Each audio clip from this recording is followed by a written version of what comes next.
Eu fico olhando, eu fico observando esses pacotes de dinheiros de R$ 100. Quem sabe um desses. Quantos reais poderíamos ter neste pacote? O que nós faríamos na nossa vida, se estamos acostumados no dia a dia, a luta diária para que nós possamos sobreviver, tendo um salário mínimo, 2 salários, 3 salários, quem sabe? O que nós faríamos com esse dinheiro se nós tivéssemos a oportunidade de tê-los?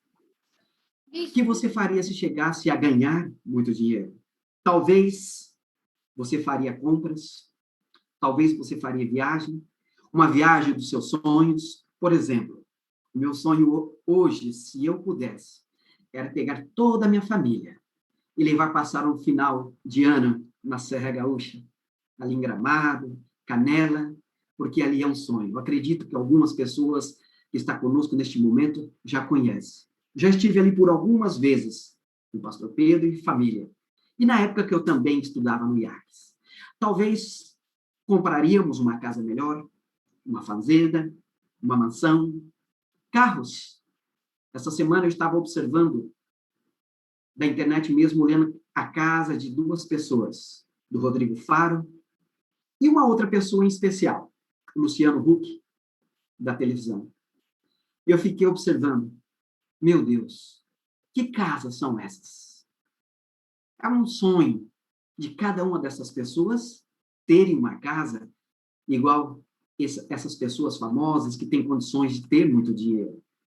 Mas a pergunta é pecado ter dinheiro? O que nós faríamos com esse dinheiro? Adquirimos comodidades? O dinheiro também pode servir para diversão e lazer. Alguns dizem que dinheiro não é tudo. Realmente não é tudo.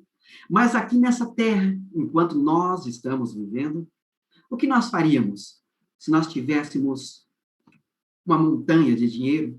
Será que nós ajudaríamos os outros? Quanto mais na escalada que estamos nessa terra, os trabalhos que nós fazemos ao longo da nossa vida, as preparações, as qualificações, para que a gente possa ter uma vida melhor aqui na terra. Não é pecado. Desde que, quando Deus nos abençoe, Deus sempre está nos abençoando, nós possamos abençoar também. Deus sempre nos está ajudando. E nós também sempre podemos estar ajudando alguma pessoa.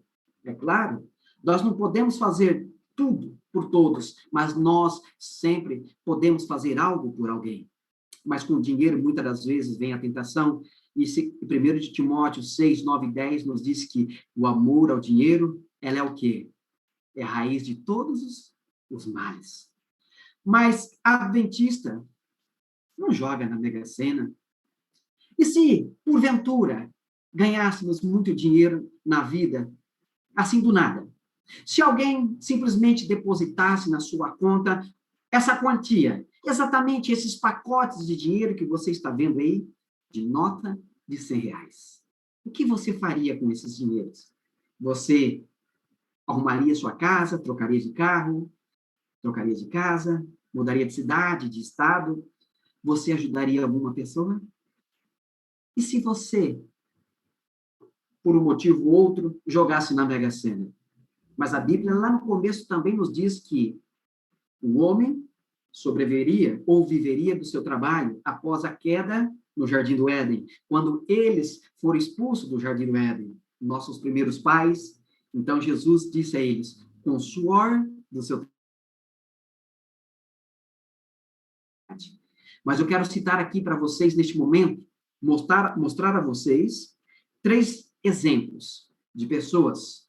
Eu poderia citar inúmeras, mas eu vou citar aqui neste momento 3 exemplos para vocês. Em 1983, Antônio, esse homem que vocês estão vendo aí na tela, ele nada mais, nada menos, ganhou 30 milhões de reais. Um homem que não era preparado, esbanjou com amigos, festas, mulheres e perdeu tudo. E vocês sabem qual é o sonho de Antônio hoje, neste momento? Ele é flanelinha. Mas o sonho dele hoje era o quê? Dar uma casa para sua mãe. Ele ganhou 30 milhões e nunca havia dado nada sequer, comprou uma casa para sua mãe. Hoje, depois de perder os 30 milhões, trabalhando como flanelinha, ele disse em uma entrevista que o sonho é dar uma casa de presente para sua mãe. Este outro senhor, Fonseca, em 1983, morador do Amapá, faturou 2 milhões de reais. E em 6 meses, perdeu tudo. Este senhor trabalhava vendendo picolé na rua, com esses carrinhos de vender picolé na rua. Em 6 meses, conseguiu acabar com 2 milhões de reais. E voltou à vida das quais ele vivia antes. Mas temos um outro homem chamado Antônio, conhecido como Antônio Baiano. Ele havia completado 19 anos de idade. E ele ganhou, em 1983 também, 30 milhões de reais. A história destas pessoas, das quais estou mencionando aqui neste momento, vocês encontram na internet, quando vocês entram ali. Ele ganhou esta bolada. Mudou-se para uma suíte presidencial. E todos os dias gastava com mulheres diferentes, festas. Algumas das vezes ele sentia desejo de viajar para assistir o seu time, que ele tinha do coração. Ele pegava um jatinho particular e ia. Hoje, volta a ser o quê? Flanelinha novamente. Vocês estão entendendo? Desses 3 exemplos de pessoas que eu citei neste momento, eu poderia citar vários, mas neste momento eu citei 3, das quais vocês observam bem, na roupa ao lado, nos calçados que estão ali. Por um tempo, eles tiveram a oportunidade de ter os melhores sapatos que um pé poderia calçar. Tiveram a melhor roupa que um ser humano poderia comprar. Tiveram os melhores carros, poderiam ter tido as melhores mansões. Mas hoje, eles estão com roupas velhas, sapatos velhos, voltando ao que era normal. Mas agora eu quero entrar em um tema específico para vocês. E aqui nós vamos nos deter. O filho pródigo. Todos nós conhecemos a história do filho pródigo. E esta parábola de Lucas 15, de 11 a 24, eu posso dizer para vocês, sem sombra de dúvida, que é considerado a parábola das parábolas. E nós vamos ler. Eu gostaria que vocês escutassem com atenção. Esta versão das quais eu vou estar lendo para vocês agora é a linguagem de hoje. Muitas das vezes eu gosto de ler na linguagem de hoje que elas falam de uma forma aberta. Por exemplo, a Bíblia nos diz, Oséias 4, versículo 6, Jesus nos diz, o meu povo perece por falta de conhecimento. Na linguagem de hoje, diz assim, o meu povo está morrendo por falta de conhecimento. E aí diz em Lucas 15, de 11 a 24. Vamos ler para a gente entender um pouco. E Jesus disse ainda, um homem tinha 2 filhos. Certo dia, o mais moço disse ao pai, pai, quero que o senhor me dê agora a minha parte na herança. E o pai repartiu entre os 2 filhos. Vejam só, a Bíblia nos diz, do versículo de um mandamento, que ela vem com promessa. Honra o pai e a sua mãe, para que se prolongue os dias na terra que o Senhor tem Deus te dar. Quem aprende desde o princípio a dar valor e a honrar o pai e a mãe, com certeza serão pessoas prósperas. E aí o versículo 13 segue dizendo, pouco dia depois, o filho mais moço ajuntou tudo que era seu e partiu para um país que ficava muito longe. Ali viveu uma vida cheia de pecados e desperdiçou tudo o que tinha. O rapaz já havia gastado tudo quando houve uma grande fome naquela região, naquele país, e começou a passar necessidade. Então, procurou dos moradores, uma das pessoas que viviam naquela terra, e pediu ajuda. Este o mandou para a sua fazenda, a fim de quê? De tratar de porcos. Ali, a Bíblia narra a história com fome, tinha vontade de comer o que os porcos comiam naquele momento, mas ninguém lhe dava nada. Caindo em si, ele já estava praticamente em desgraça. Ele pensou, quantos trabalhadores, quantos jornaleiros, quantos empregados tem meu pai? E lá eles têm comida de sobra. E eu estou aqui morrendo de fome. Vou voltar para a casa de meu pai e dizer, pai, pequei contra Deus e contra o Senhor. Eu não mereço mais ser chamado de seu filho. Me aceite como um dos teus trabalhadores. O filho, naquele momento, estava dizendo ao pai, me aceite como um dos teus empregados. Então, saiu dali e voltou para a casa do pai. Quando o rapaz ainda estava longe de chegar à casa do pai, o pai o avistou. E, com muita pena do filho, correu, o abraçou e o beijou. E o filho lhe disse, pai, pequei contra Deus e contra o Senhor. Não mereço mais ser chamado de seu filho. Mas o pai ordenou aos empregados, naquele momento, depressa, disse o pai, tragam a melhor roupa e vistam nele. Põe um anel no seu dedo e sandália nos seus pés. Também tragam e matam o melhor bezerro, o melhor boi que houver. Vamos começar a festa. Porque este meu filho estava morto e viveu. Estava perdido e foi achado. E a Bíblia segue dizendo, e começaram as festas. Vocês estão analisando neste momento, desde a partida do filho, quando o pai dividiu os bens, quando o filho mais moço pede a parte da herança. A Bíblia diz que era muito jovem. E nós sabemos muito bem que quando uma herança é repartida, é depois de muitos anos vivido, quando os pais talvez estão bem velhinhos e fraquinhos, ou quando os pais descansam no Senhor, aí vem a partilha dos bens. Mas neste momento, este jovem ambicioso, ele quebrou um dos 10 mandamentos. O mandamento que vem com a promessa, honra o pai e sua mãe. Mas esse pai, desde o momento que entregou a parte para esse filho também, e quando o filho saiu, talvez eu fique imaginando o pai distante, olhando, vendo o filho ir embora. Desta mesma visão, eu fico imaginando o pai, todos os dias na rua, no corredor, ou na estradinha da fazenda onde eles moravam, na iminência, na esperança de ver o filho voltar. O pai sabia, e aquele filho precisava também de aprender uma lição. Ele precisava aprender que o que tinha em casa, tudo que eles haviam conquistado, o filho precisava dar valor. Mas, neste momento, o filho não dava valor. Ele cometeu erros, das quais nós, como cristãos, devemos extrair como lição para a nossa vida. A Bíblia diz que nós devemos, sempre que possível, estar conectado com a Bíblia, estar conectado com Deus, diariamente, estudando as Sagradas Escrituras, estudando a lição do trimestre, estudando uma meditação, sempre buscarmos aprender, buscar mais conhecimento, até porque, como cristão, quando nós vamos dar testemunho a outras pessoas, nós precisamos de ter o conteúdo na nossa mente, no nosso coração.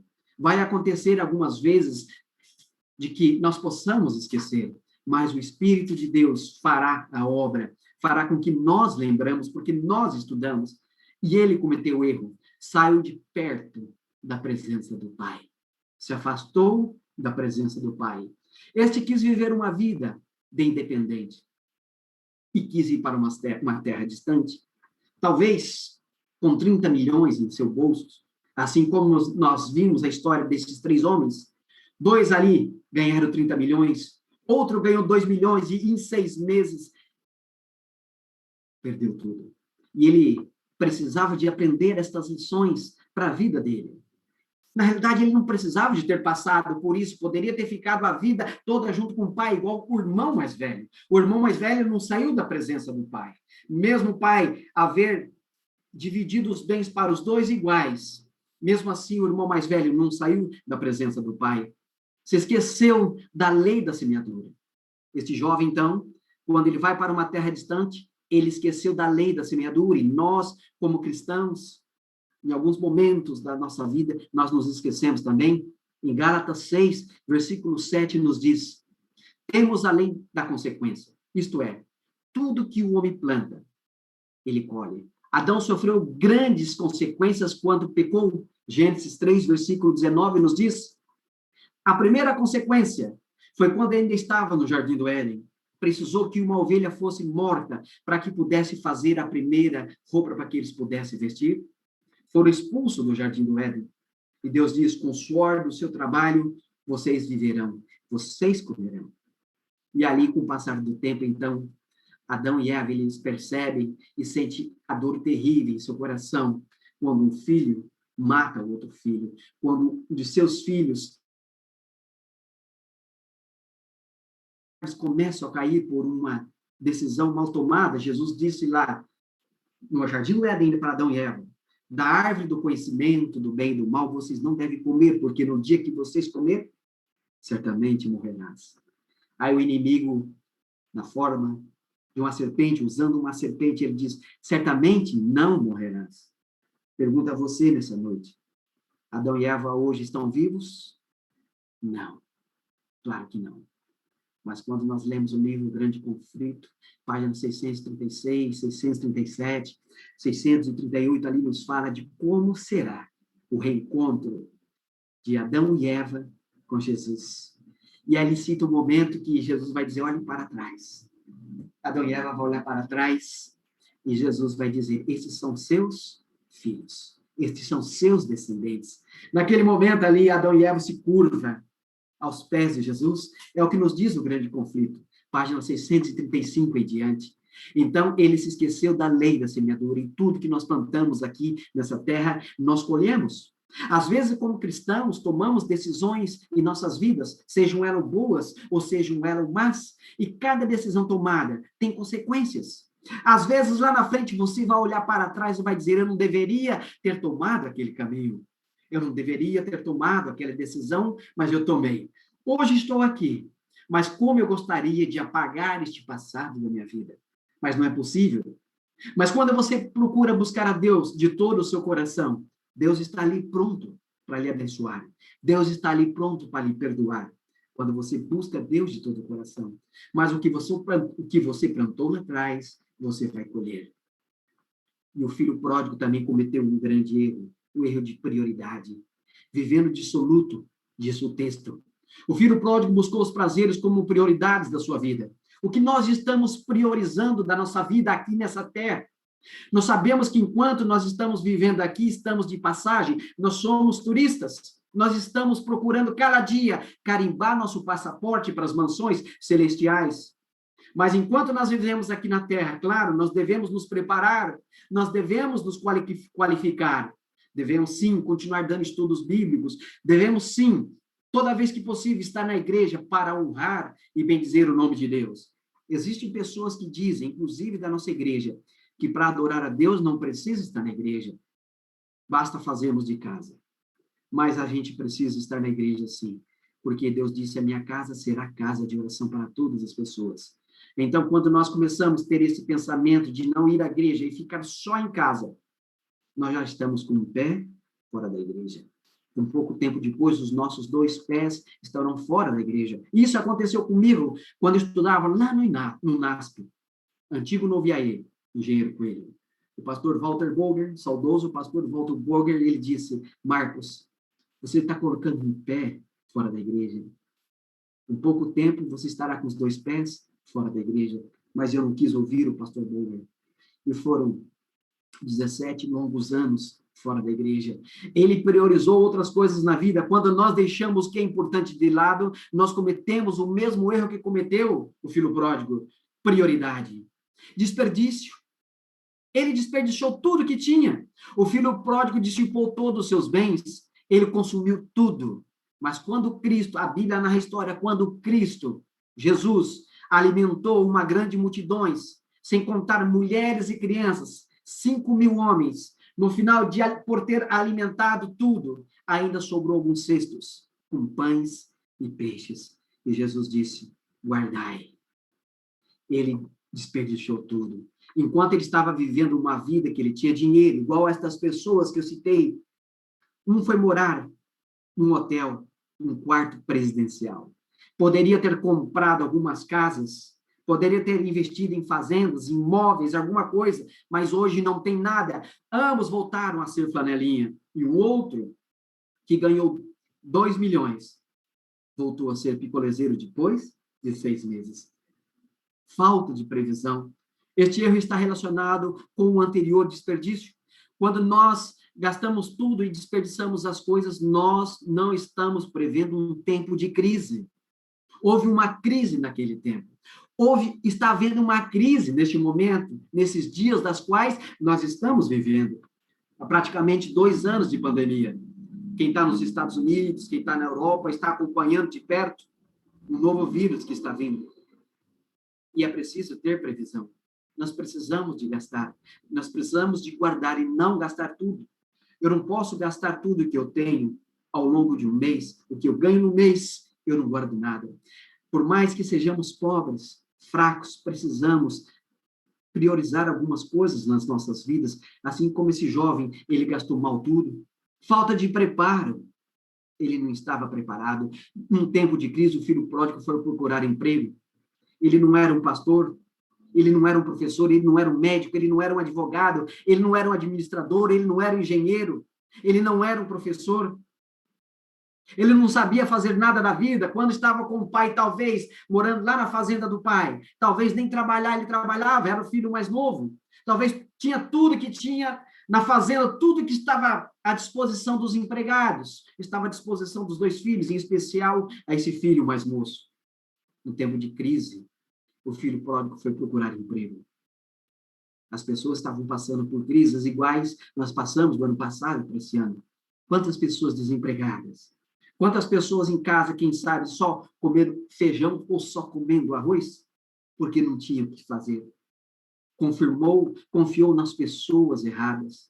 Ele não confiou nas pessoas certas. Enquanto ele tinha dinheiro, e tinha muito dinheiro, ele, com certeza, ele participava de todas as baladas, as discotecas que havia na época, os bares da época, as lanchonetes da época, os melhores cavalos que haviam na época, com certeza ele teve. E pagava tudo para os amigos. Amigos são aqueles que, em momentos difíceis, enquanto você está passando por dificuldades, ele está ali do seu lado, te dando um apoio, te dando uma mão. Esse, sim, é amigo. E amigos, no mundo das quais nós estamos vivendo, nós temos poucos. Colegas tem demais. Assim como o filho pródigo tinha muitos colegas. O filho pródigo confiou nas pessoas erradas, mas o fato é que o texto diz: ninguém lhe dava nada. Houve uma consequência ali naquele momento. Passando uma crise, as pessoas passando necessidades, ele não tinha preparo nenhum. Necessidade, o versículo 14 diz, o versículo 15 diz humilhação, o versículo 16 diz solidão, e o versículo 17 a 19 nos diz consequências pesadas. Nem o que os porcos comiam não estavam dando a ele, a não ser que ele comia escondido. Mas o filho pródigo, ele não cometeu só estes erros. Talvez, ao longo das nossas vidas, cometemos os mesmos erros que o filho pródigo, mas também houve alguns acertos na vida dele. Ele era humilde. Ele se humilhou. O filho pródigo reconheceu as suas faltas naquele momento. O verso diz: quantos empregados o meu pai tem lá na sua fazenda? E todos eles têm uma casa, todos eles têm uma tenda, todos eles têm um cavalo para andar. E eu aqui passando necessidades, comendo junto com porcos.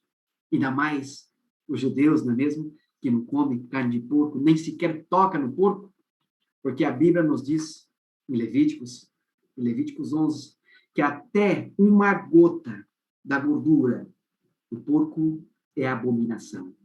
E agora ele estava ali, convivendo com os porcos e comendo com os porcos. Veio o arrependimento, mas nesse momento ele caiu em si. Então ele diz: quantos empregados tem lá na fazenda de meu pai? E eu aqui passando necessidades. Mas ele tinha confiança. O filho pródigo sabia que podia confiar em seu pai. Ele sabia que seria recebido de volta. E nós hoje, como cristãos, também, não importa o que nós fazemos ao longo das nossas vidas, não importa a decisão que nós tomamos. É claro que Deus deseja o melhor para nós. Mas, às vezes, haverá um momento em nossas vidas que será como se fosse um livro, das quais eu poderia pegar esse livro em branco, um caderno em branco, e passar as folhas dia após dia, ano após ano. A minha vida foram 17 anos fora da igreja. Quando eu fui estudar teologia, que eu estava em Costa Rica, na América Central, algumas das vezes o pastor Pedro, a Manqueila, ia no meu quarto, onde eu morava, às vezes no apartamento onde eu morava, no hotel, que era mais barato que morar numa casa, e eles percebiam que eu ali estava estudando. E eu dizia: pastor, eu quero ser um pastor também. E hoje eu sinto falta de conteúdos na minha mente e no meu coração. Hoje estou estudando teologia para ser um pastor, mas me falta conhecimento. Então, por isso, eu estou lendo muito, estou aqui para estudar, e lá, o pastor Pedro está aí, ele sabe muito bem, nós estudávamos em 2 faculdades ao mesmo tempo. Nós tínhamos a esperança de um dia voltar para o Brasil e nos tornarmos pastores distritais. Mas o fato é que nós ouvimos a voz de Deus muito depois. Assim como a história de Jonas. Deus disse para Jonas que ele teria que ir para Nínive para pregar. Mas ele não quis ir para Nínive, ele foi para Tarsis, de Tarsis ele tomou navio e foi para um outro lugar. O rumo de Nínive de Jerusalém até Nínive era quase 1.000 quilômetros, mas Jonas não quis ouvir a voz de Deus. Então, por conta de endurecer o coração e não ouvir a voz de Deus, ele deu uma volta de quase 4.000 quilômetros. Mas depois de um tempo, ele cedeu e ouviu a voz de Deus. E Deus disse, Jonas, se você tem que ir para Nínive, pregar para aquelas pessoas, aqueles habitantes daquela cidade que é muito grande, é imensa, mais de 120.000 habitantes. A maldade daquela cidade subiu até mim, e eu desejo salvar a cada uma daquelas pessoas, mas eu preciso que um ser humano vá até lá, eu preciso que um homem, um dos meus filhos, vá até lá e pregue para aquelas pessoas. E por que Jesus estava dizendo isso? Jesus poderia usar os anjos deles e, olha, questão de segundos, toda aquela cidade estaria evangelizada. Mas quando Deus criou o mundo a princípio, e disse a Adão e Eva, olha, da árvore do conhecimento do bem e do mal vocês não devem comer, mas eles comeram, eles cometeram um erro. Foram expulsos do Jardim do Éden. Mas o livro de Ellen White, História da Redenção, nos diz que Jesus, então, envia 2 anjos para dizer para ele que um dia, se eles se arrependessem, um dia eles poderiam sim ser reestabelecida ao Éden antigo, ao Éden perdido, das quais, algumas das vezes, eu fico imaginando com tristeza, Adão e Eva olhavam para o Jardim do Éden, quando ainda estava na Terra, na época, no período deles, e havia, Ellen White diz que havia um anjo na entrada da porta do Jardim do Éden, uma espada envaiada, e ali ninguém poderia entrar. Então, lá no Jardim do Éden, tudo bem, mas fora onde que eles estavam, eles percebem que as árvores começam a secar, as folhas começam a cair. Um filho mata outro filho, e o pai viveu muitos anos, Adão e Eva, nós conhecemos a história, convivendo com aquela dor no coração de um filho ter matado o outro, de Caim ter matado Abel. E agora Jesus diz para Jonas, vai e pregue. Jonas pregou e a Bíblia diz que a cidade será salva, foram salvas. Aquelas pessoas daquele momento da cidade descansam no Senhor. E um dia eles reencontrarão com Jesus, assim como o filho pródigo, ele foi até o Pai.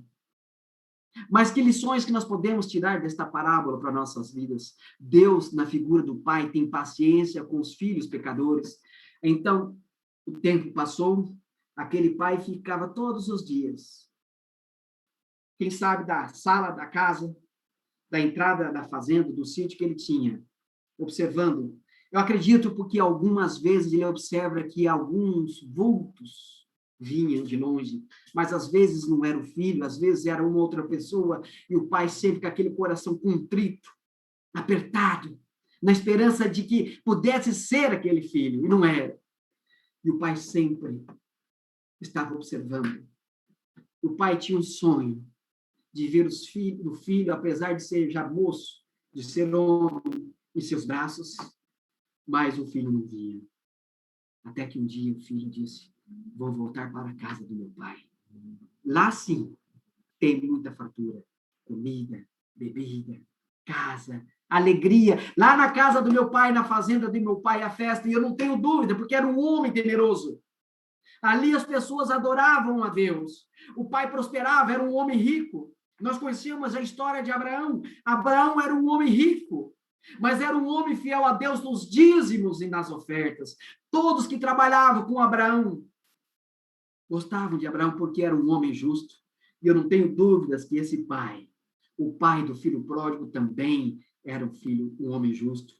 E nós, como filhos, criaturas de Deus, a partir do momento que nós aceitamos a Jesus como nosso único Senhor e Salvador pessoal, nós entregamos a Jesus, nos tornamos novas criaturas, nós ganhamos o título de ser chamado filhos de Deus. Não importa o que você está fazendo nesse momento, Não importa se você se afastou dos caminhos de Deus, o que importa é agora, é tomar a decisão. Decisão esta de voltar para os braços do Pai. Não importa o que você cometeu. Algumas coisas das quais nós cometemos, nós precisamos de pagar por isso aqui na terra. Mas o fato é que Jesus está de braços abertos, igual o pai do filho pródigo, na iminência de ver o filho, quem sabe, voltar um dia, o filho voltou.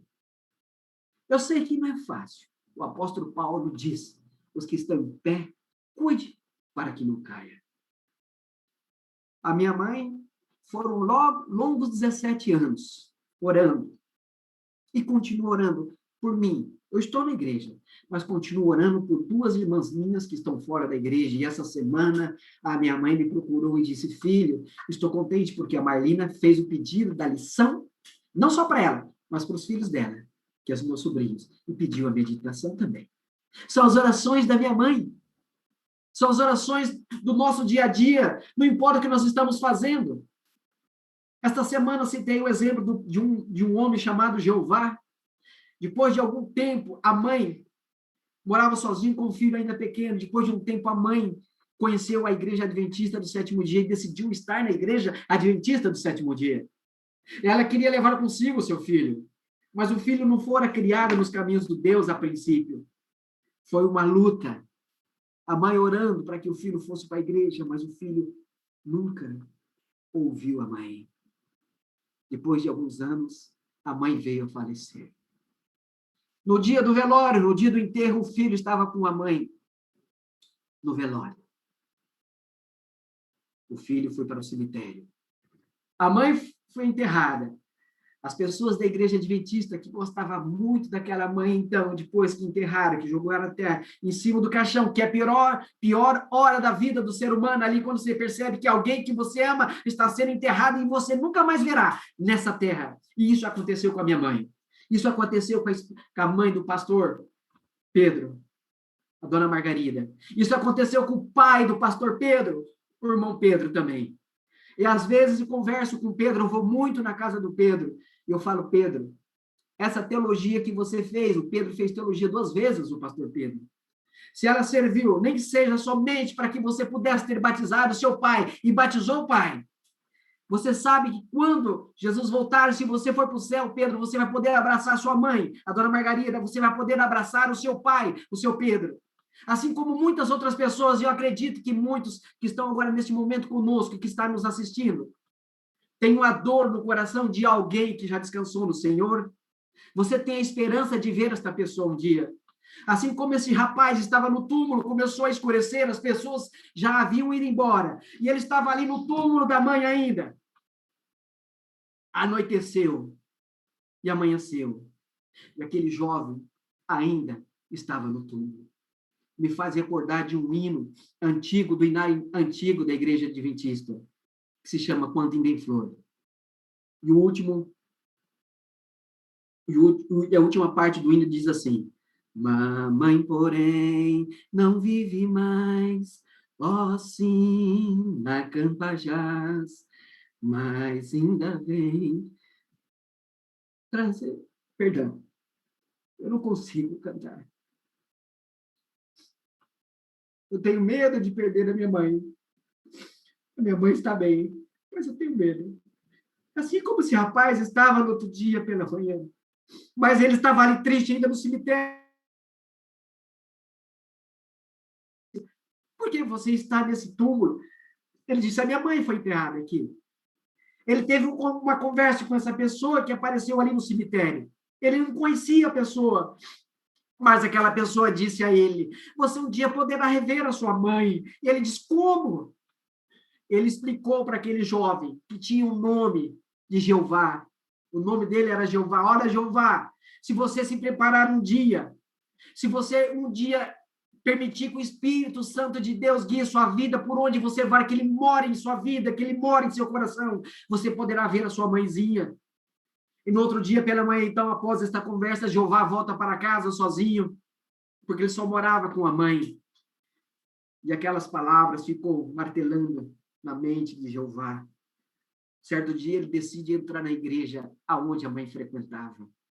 E as pessoas daquela igreja conheciam Jeová, porque aquela igreja orava pelo Jeová, porque a mãe pedia, quantas vezes a mãe de joelho ali orando e pedindo que a igreja orasse para que o filho pudesse vir para a igreja, mas o filho não veio. Até que um dia ele resolve adentrar a porta daquela igreja. E ali ele foi recebido como se fosse da família. Ali ele sentiu o Espírito de Deus em sua vida, em seu coração. Decidiu frequentar aquela igreja adventista. Tempos depois ele se batizou por intermédio de alguém da igreja, por ancião da igreja. Ele foi aconselhado a ir para um colégio adventista para estudar. Ele foi para o colégio da Bahia, IAN.